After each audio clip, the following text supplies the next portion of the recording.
సౌర, పవన వంటి పునరుత్పత్తి ఇంధనాల సాయంతో హైడ్రోజన్ను ఉత్పత్తి చేసే పర్యావరణ కాలుష్యము గణనీయంగా తగ్గుతుంది. పెరిగిపోతున్న భూపాతాన్ని కట్టడి చేసేందుకు ప్రపంచ దేశాలన్నీ చేస్తున్న ప్రయత్నాలు ఫలించేందుకు హైడ్రోజన్ పనికొస్తుంది. హైడ్రోజన్ ఇంధనంతో ఇప్పటికే Germany, Austria, Netherlands, Italy, UK, Canada, Japan, దక్షిణ కొరియా, చైనా దేశాలు రైళ్లను నడుపుతున్నాయి. కొన్ని దేశాలు ప్రోటోటైపులను రూపొందించి త్వరలో పట్టాలెక్కించేందుకు సిద్ధమవుతున్నాయి. రైళ్లకు హైడ్రోజన్ ఇంధనం వాడడం వల్ల ఎలక్ట్రిక్ లైన్లు ఏర్పాటు, నిర్వహణ వ్యయాలు తగ్గుతాయి. ఈ టెక్నాలజీని ఇప్పటికే నాసా అంతరిక్ష ప్రయోగాల్లోనూ విజయవంతంగా పరీక్షించారు. అంటే రోడ్లు, నీటిపై తిరిగే వాహనాలకు మాత్రమే కాకుండా అంతరిక్ష ప్రయోగాల్లోనూ దీన్ని వాడే అవకాశాలు ఉన్నాయన్నమాట.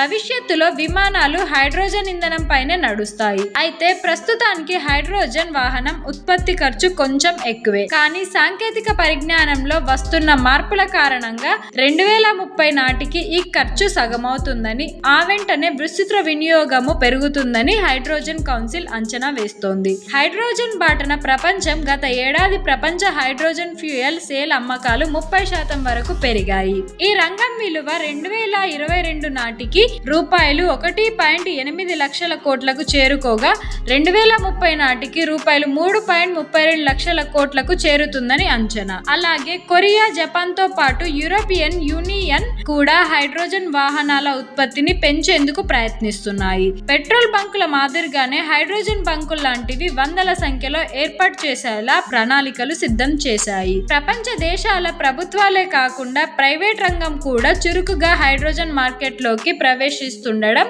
గమనార్హం. టయోటాతో పాటు దిగ్గజ వాహన కంపెనీలు కూడా హైడ్రోజన్ టెక్నాలజీలో పరిశోధనలకు పెద్దపీట వేస్తున్న కారణంగా ఇంకొన్నేళ్లలోనే ఈ ఇంధనం ప్రపంచం మొత్తాన్ని నడిపిస్తుందని అంచనా.